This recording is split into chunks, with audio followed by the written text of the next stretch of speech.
বিশ্বকাপের ইতিহাসে প্রথমবার ৪৮ দলের আসর ১০৪ ম্যাচের এই মহাযজ্ঞ শেষ হতে না হতেই আরও বড় পরিকল্পনার আভাস দিল ফিফা।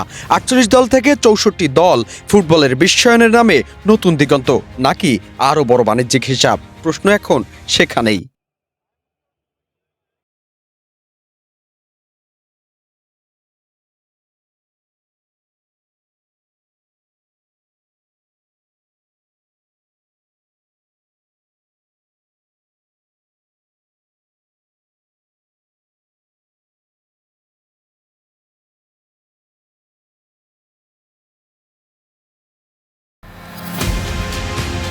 এখনও চলছে ২০২৬ বিশ্বকাপের শেষ অধ্যায়। ইতিহাসের সবচেয়ে বড় এই আসর নিয়ে শুরু থেকেই ছিল আলোচনা আর সমালোচনা।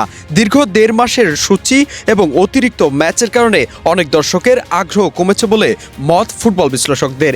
এরই মধ্যে সুইস টেলিভিশন ব্লু স্পোর্টসকে দেওয়া সাক্ষাৎকারে ফিফা সভাপতি জিয়ান্নি ইনফান্তিনো জানিয়েছেন, ভবিষ্যতে বিশ্বকাপ ৬৪ দলে উন্নীত করার বিষয়টি গুরুত্বের সঙ্গে বিবেচনা করছে ফিফা।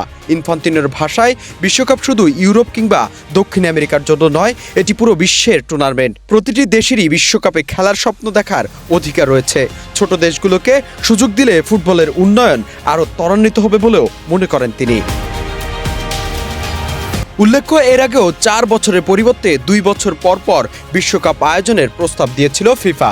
তবে ব্যাপক সমালোচনার মুখে শেষ পর্যন্ত সেই পরিকল্পনা থেকে সরে আসে ফুটবলের সর্বোচ্চ নিয়ন্ত্রক সংস্থাটি।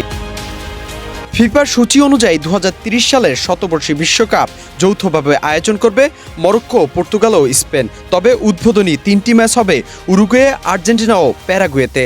আর ২০৩৪ সালের বিশ্বকাপের আয়োজক সৌদি আরব। এদিকে ২০২৭ সালের ফিফা সভাপতি নির্বাচনে আবারও প্রার্থী হওয়ার সুযোগ রয়েছে ইনফান্তিনোর। নির্বাচিত হলে তার নেতৃত্বেই অনুষ্ঠিত হবে ২০৩০ সালের শতবর্ষী বিশ্বকাপ। ১৯৯৮ থেকে ২০২২ পর্যন্ত টানা ৭টি আসর অনুষ্ঠিত হয়েছে ৩২ দল নিয়ে। কিন্তু ২০২৬ সালে এসে সেই পরিচিত কাঠামো বদলে যায়। ৪৮ দলের এই আসরে ম্যাচ বেড়েছে সময়ও। এর মধ্যে ৬৪ দলের বিশ্বকাপের পরিকল্পনা নতুন করে উস্কে দিয়েছে বিতর্ক। এটি কি সত্যিই বিশ্বজুড়ে ফুটবলের প্রসারের উদ্যোগ, নাকি আরও বেশি ম্যাচ সম্প্রচার সত্ত্বেও বাণিজ্যিক আয়ের হিসেব? সেই উত্তর মিলবে সময়ের সঙ্গে। Nazmul Gazi, prime sports.